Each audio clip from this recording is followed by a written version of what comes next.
হাল এমন হয়ে গেছে, বেশি হাসান হুসাইনের জিকির করলেই বলে শিয়া। বলে এদের শিয়াদের মতন হয়ে গেছে। হ্যাঁ, শুনছেন আপনারা? বেশি নবীর জিকির করলে বলে এরা বেরেলি, বেশি তাওহীদের জিকির করলে বলে এরা কি বলে, এরা দেওবন্দি।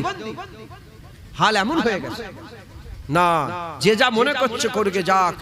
হাসান হুসাইনকে রসুল মোহাব্বত করে, যখন আমাদের আকা মাওলা মুস্তাফা রাসূলুল্লাহ সাল্লাল্লাহু আলাইহি ওয়াসাল্লাম হাসান হুসাইনকে মোহাব্বত করে, আল্লাহর কসম হাসান হুসাইনকে আমরাও মোহাব্বত করব।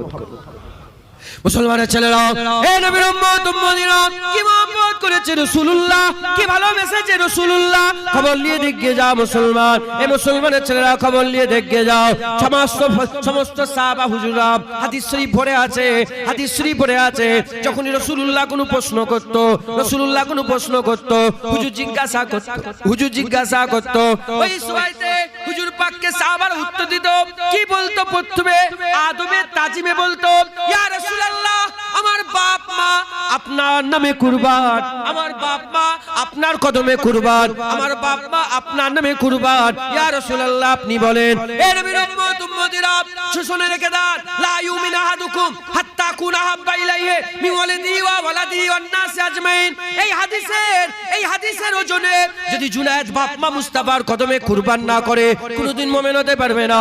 আপনারা যদি আপনাদের বাপ মা হাবিবুল্লাহর কদমে কুরবান না করেন, হাবিবুল্লাহর কদমে কুরবান যদি না করেন, আপনি কোনোদিন মুমিন হতে পারবেন না। কি বোঝা গেল?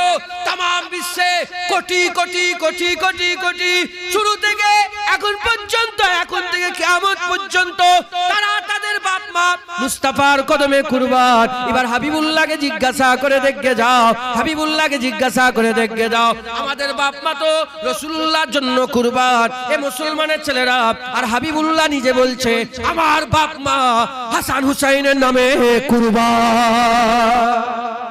যেটা হবে না সুবহানাল্লাহ? সব ভাইয়ের বাপ মা হুজুরের কদমে কুরবান, সব ভাইয়ের বাপ মা হুজুরের জন্য কুরবান। আর হুজুর বলছে আমার বাপ মা হাসান হুসাইনের নামে কুরবান। কি মহব্বত করে রাসূল, কি ভালোবাসে রাসূলুল্লাহ।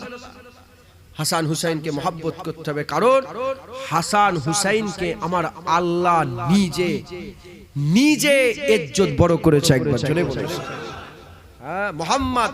মুহাম্মদ নাম আল্লাহ রেখেছে। কে রেখেছে বলে? পৃথিবীর কোনো বাপ মা রাখেনি। আমাদের ছেলে হলে আমরা নাম রাখি, দাদা নাম রাখেন, নানা নাম রাখে, মাওলানা মুফতি হুজুর নাম রাখে। মুহাম্মদ সাল্লাল্লাহু হুজুরের নাম আল্লাহ রেখেছে। আল্লাহর কসম হাসান হুসাইনের নাম আল্লাহ রেখেছে। কে রেখেছে বলে? আল্লাহ। যেমন হুজুরের নাম মুহাম্মদ সাল্লাল্লাহু আলাইহি ওয়াসাল্লাম, এই হুজুরের নামটা হুজুরের আগে পৃথিবীর জমিনে কোনো বাপ তার ছেলের নাম মুহাম্মদ রাখেনি। ওই রকম দ্বারা হাসান হুসাইনের নাম রাখার আগে কোনো বাপ পৃথিবীর জমিনে হাসান হুসাইন নাম রাখেনি। একবার জোরে বলুন। যেমন মুহাম্মদ হুজুরের কাছ থেকে শুরু, হাসান হুসাইন মাওলা আলী হুজুরের আওলাদ থেকে শুরু। একবার জোরে বলুন। মুহাম্মদ হুজুরের আগে কেউ রাখেনি, হাসান হুসাইন হুজুরের আগে কেউ রাখেনি। মুহাম্মদ নাম আমার আল্লাহ লুকিয়ে রেখে দিয়েছিলেন, হাসান হুসাইনের নাম আল্লাহ লুকিয়ে রেখে দিয়েছিলেন। একবার জোরে বলুন। যখন রাসূল পাক হযরত আলী হুজুর নাম রাখলেন, ছেলেদের নাম আলাদা আলাদা। হযরত জিবরাইল সাল্লাম এলেন,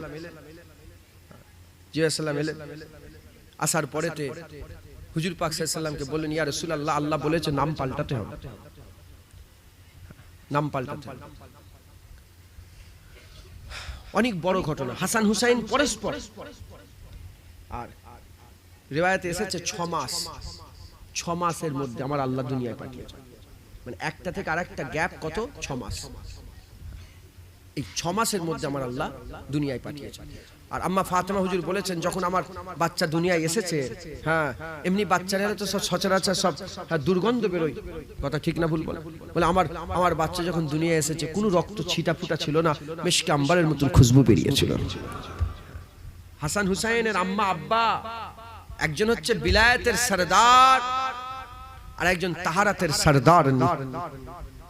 হ্যাঁ, একজন বিলায়াতের সরদার আর একজন জান্নাতে সাইয়্যিদাতুন নিসা। হ্যাঁ, সাইয়্যিদাতুন নিসা আহলিল ফিল জান্নাত, জান্নাতে যত নিসা মেয়েরা আছে তাদের সরদার নিয়ে একবার জোরে বলো। ফাতেমা আর আলী হুজুরের মারাজাল বাহরাইন, হ্যাঁ, দুটো সমুদ্র মিলছে। এই তাফসিরে হযরতে জালালউদ্দিন সুয়ুতী হুজুর এই আয়াতের ব্যাখ্যাতে হুজুর বলেছেন যে দুটো যে সমুদ্র আল্লাহ মিনার কথা বলছে সূরা রহমানে, এই সমুদ্র অন্য কেউ নয়, একটা হচ্ছে মাওলা আলী, একজন হচ্ছে আম্মা ফাতেমা। একবার জোরে বলুন ইয়ালতাকিয়ান। হ্যাঁ, আমার আল্লাহ পাক যে মিলালেন, একটা সমুদ্র বিলাতের সমুদ্র, একজন তাহারাতের সমুদ্র। ফাতেমা আলী হুজুরের বিয়ে আমার আল্লাহ নিজে দিয়েছে। হুজুরের বিয়ে দুবার হয়েছে, একটা বিয়ে আরশের উপরে হয়েছে। হযরত জিবরাইল আলাইহিস সালাম রাসূলুল্লাহর কাছে এসে বলছে, ইয়া রাসূলুল্লাহ, হ্যাঁ, আলী হুজুর ফাতেমা হুজুরের বিয়ে আসমানে হয়েছে। বলে বিয়ের উকিল কে ছিল? হুজুর হযরত জিবরাইল বলে, আমি নিজে উকিল ছিলাম। বলে ওলি কি ছিল? বলে ওলি আমার আল্লাহ ছিল। একবার জোরে বলুন। হুজুর আল্লাহ বিয়ে দিয়েছেন, দুনিয়াতে আপনাকে আলী